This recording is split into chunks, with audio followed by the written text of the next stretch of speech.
What if every choice you make today shapes your eternal destiny? Not just the big decisions, but the quiet ones, the ones no one sees, those moments when you decide to give in to your impulses or rise above them. In Galatians 5, the Apostle Paul unveils a truth that hits like a thunderbolt. You're in a war, not with the world outside, but with the battle raging inside your own heart. Will you surrender to the flesh, that relentless pull dragging you toward destruction? Or will you choose the Spirit, the divine power offering freedom, peace, and a life transformed? This isn't just a sermon. It's a wake-up call. Your future, your soul, your eternity hinges on this choice. Let's dive into this ancient letter that feels as urgent today as it did 2,000 years ago, and uncover the supernatural freedom waiting for those who choose wisely. A cry from Paul's heart. Imagine Paul, his heart heavy, picking up his pen to write to the Galatians. These weren't just names on a page. They were his spiritual children, people he'd watched come alive with faith, their eyes sparkling with the realization that Jesus loved them, flaws and all. He remembered their tears of joy, their awe at the gospel. But now disturbing news had reached him. False teachers had crept into Galatia, twisting the truth, pulling these believers back into chains. Paul's words in Galatians 5:1 explode like a battle cry. It is for freedom that Christ has set you free. Stand firm then, and do not let yourselves be burdened again by a yoke of slavery. This wasn't a gentle nudge. It was a desperate shout to soldiers on the verge of defeat. Can you feel the weight of it? These believers were slipping, not toward physical chains, but something far worse, a spiritual slavery that promised righteousness but delivered despair. Paul saw the cliff they were walking toward. Will you stand firm or will you fall? The yoke of slavery. Picture an ox, its neck bent under a heavy wooden yoke, pulling a plow through endless fields. It can't turn its head, can't choose its path. Every step is controlled, every moment weighed down. That's what life under the law felt like for the Galatians. False teachers had arrived, smooth-talking and persuasive, telling them faith in Jesus wasn't enough. They needed more. Circumcision, Jewish festivals, dietary rules. It sounded holy, like a path to becoming better Christians. But Paul knew the truth. It was a trap. He'd lived that life once, crushed under the law's impossible demands. Every rule, don't eat this, don't work on that day, offer this sacrifice, felt like another weight added to an already unbearable load. No matter how hard he tried, perfection was always out of reach, and God seemed distant, disappointed. The Galatians were falling into the same cycle. Follow the rules, earn God's love, fail, and try harder. It was exhausting, soul-crushing, and it led nowhere. Have you ever felt that weight? That nagging voice saying you're not enough no matter what you do? Jesus' promise of rest. But then there's Jesus offering something radically different.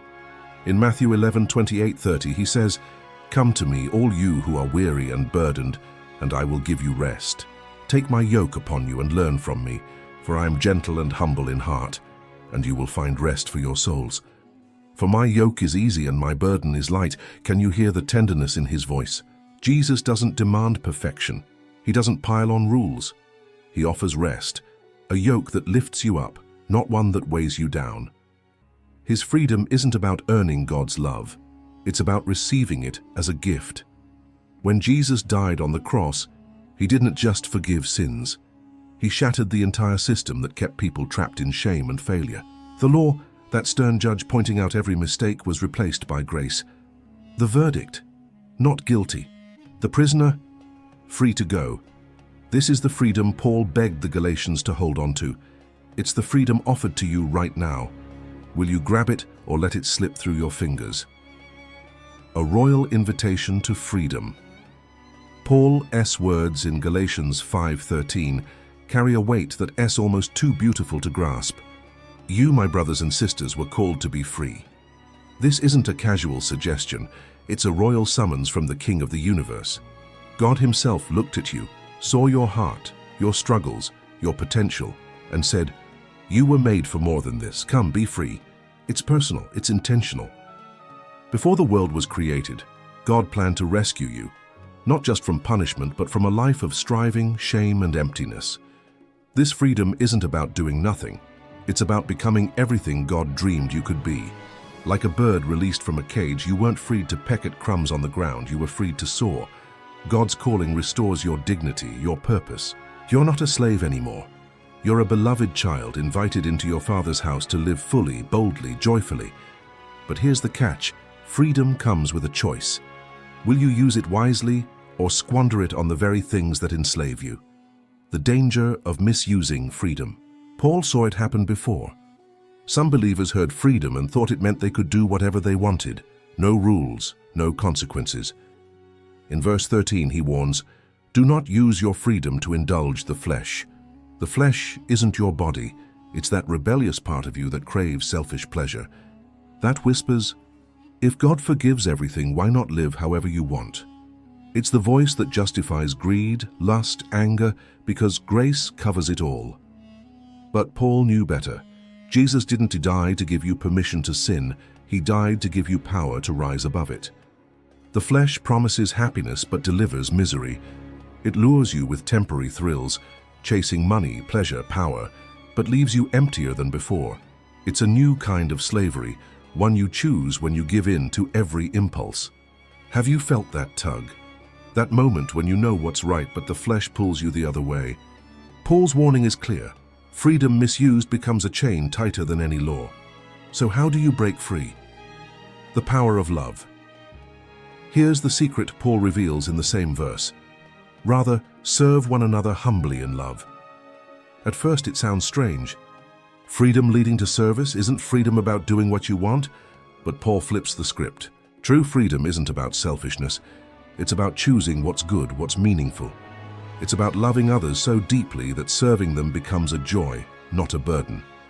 Think of a parent sacrificing sleep, time, and comfort for their child. Why? Because love makes it worth it. That's the kind of service Paul's talking about. Humble, selfless, no strings attached.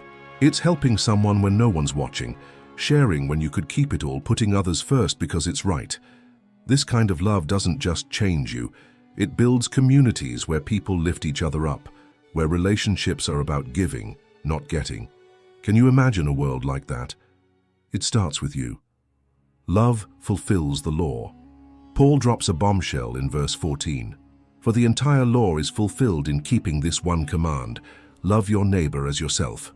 The Jewish law had 613 rules. Rules about food, clothing, worship, everything. People spent their lives trying to memorize and obey them all, but it was exhausting, impossible. Then Paul says something revolutionary. Love does what all those rules couldn't. When you love your neighbor as yourself, you don't need a rule to tell you not to steal.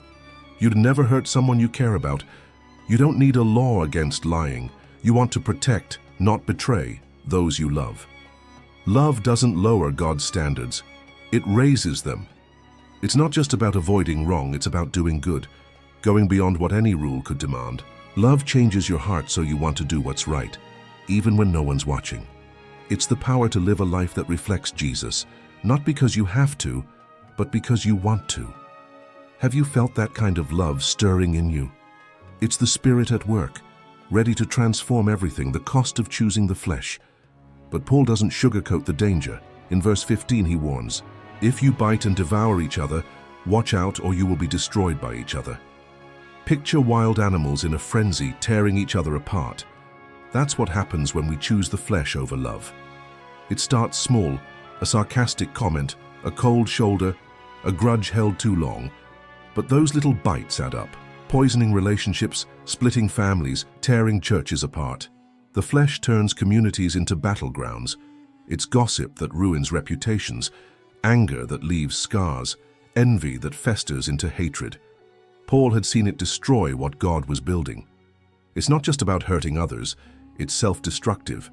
When you choose to bite and devour, you're tearing yourself apart too. Have you seen this in your own life? A moment of anger that cost you more than you realized. There's a better way, and Paul's about to show us what it looks like. The war within Paul gets raw in verse 17. For the flesh desires what is contrary to the Spirit, and the Spirit what is contrary to the flesh. They are in conflict with each other, so that you are not to do whatever you want. This is the battle every believer faces. The flesh, Your selfish, rebellious nature doesn't vanish when you accept Jesus. It's still there, fighting against the Spirit, pulling you toward what feels good in the moment, but leads to destruction. The Spirit pulls the other way, toward love, righteousness, life. It's why you want to be patient but snap at your kids, why you plan to pray but get lost in distractions, why you want to give but hold back out of fear. Paul knew this struggle personally. In Romans 7 he confessed, "I do not understand what I do. For what I want to do, I do not do, but what I hate, I do." Sound familiar? This isn't failure. It's the normal Christian life. The question is, which side will you feed, the flesh or the Spirit, the works of the flesh? Paul doesn't leave us guessing about what the flesh looks like. In verses 19-21 he lays it out. The acts of the flesh are obvious: sexual immorality, impurity, debauchery, idolatry, witchcraft, hatred, discord, jealousy, fits of rage, selfish ambition, dissensions, factions and envy, drunkenness, orgies and the like. These aren't just sins, they're symptoms of a life ruled by the flesh, a heart that's turned away from God. Sexual sins, immorality, impurity, debauchery, attack the core of who you are. They promise pleasure, but leave scars that linger for years, breaking trust, wrecking relationships. Idolatry and witchcraft are about control, chasing power or success over God. Hatred, jealousy, rage, they turn love into war, tearing apart communities. Drunkenness and orgies show what happens when you surrender completely to your appetites, losing yourself in the pursuit of escape. Paul's warning in verse 21 is chilling. Those who live like this will not inherit the kingdom of God. This isn't about occasional stumbles, it's about a lifestyle that embraces the flesh, ignoring the Spirit's conviction. It's a choice to walk away from everything God offers. But here's the hope. You don't have to stay there. The Spirit is ready to lead you out. The fruit of the Spirit. Now comes the beauty. In verses 22-23, Paul paints a picture of what life looks like when the Spirit takes control. But the fruit of the Spirit is love, joy, peace, forbearance, kindness, goodness, faithfulness, gentleness, and self-control. These aren't rules to follow. They are gifts that grow naturally when you let the Spirit lead. And it all starts with love. Love is the root, the source. It's not fleeting feelings, but God's unshakable, never giving up love flowing through you. It changes how you see people. Strangers become neighbors. Enemies become people to forgive. Joy isn't a happiness that depends on good days. It is a deep confidence that God is in control even in the storm. 2. Peace isn't the absence of trouble, but a calm that holds you steady when everything has fallen apart. Patience, kindness, goodness, they show up in how you treat others. Patience endures annoying people without snapping. Kindness looks for ways to lift others up. Goodness fights for what's right even when it's hard. Faithfulness keeps promises, stays loyal. Gentleness is strength that chooses tenderness. Self-control says no to fleeting pleasures for the sake of lasting good. And here's the best part, from verse 23. Against such things, there is no law. No one ever made a law against love or kindness. These qualities don't cause problems, they solve them. They make you the best friend, neighbor, parent, citizen you can be. They're proof that God's Spirit is real, transforming you from the inside out. Can you imagine a life like this? It's not a dream, it's what God's offering you today, crucifying the flesh. But this life doesn't happen by accident. Paul says in verse 24, "Those who belong to Christ Jesus have crucified the flesh with its passions and desires." Crucifixion isn't gentle, it's brutal, final. To live in the Spirit, you have to put the flesh to death every day. That means saying no to pride, lust, greed, anger, not because you're afraid of punishment, but because you want what's better. It's painful. The flesh fights back, tempting you with what feels good now. But every time you choose the Spirit, you weaken the flesh's grip. It's a daily battle, a choice to say, "My old ways are dead. I'm walking with God now." Have you made that choice today? It's not too late to start. Walking in step with the Spirit. Paul wraps it up in verse 25. "Since we live by the Spirit, let us keep in step with the Spirit." Picture two friends walking together, perfectly in sync, matching each other's pace. That's what life with the Spirit looks like. The Spirit leads toward love, righteousness, service. Your job is to stay close, listen through prayer, scripture, worship, and obey when He speaks. Sometimes the Spirit moves fast, calling you to act. Sometimes He slows down, teaching you to wait. Sometimes He stops, and you learn to trust His timing. You're not alone in this walk. The Spirit's with you, guiding, strengthening, picking you up when you stumble. The goal isn't perfection but consistency, a life that keeps moving toward God's heart. Are you walking in step with Him or running your own way? Building a community of love. Paul ends with a challenge for how we live together in verse 26. Let us not become conceited, provoking, and envying each other. The flesh loves to divide, through pride that looks down on others, provocation that stirs up drama, envy that resents others' blessings. But the Spirit builds communities where people celebrate each other, serve without expecting applause, and love without keeping score. Imagine a church, a family, a workplace, where people lift each other up instead of tearing each other down, where words heal, not wound, where success is shared, not envied. That's the life the Spirit creates when we choose love over selfishness. Will you be part of building that kind of community? The choice is yours. The battle between flesh and spirit is real, but the victory is already yours in Christ. Every day you face a choice. Give in to the flesh's empty promises, or walk in the Spirit's transformative power. One leads to slavery, the other to freedom. One to destruction, the other to life. What will you choose today? This truth isn't just for you. Share it with someone who needs to hear it. Let them know there's freedom waiting, a life bigger than they've imagined. Subscribe so you don't miss the next story that will strengthen your faith and transform your walk with God. The Spirit is calling. Will you answer?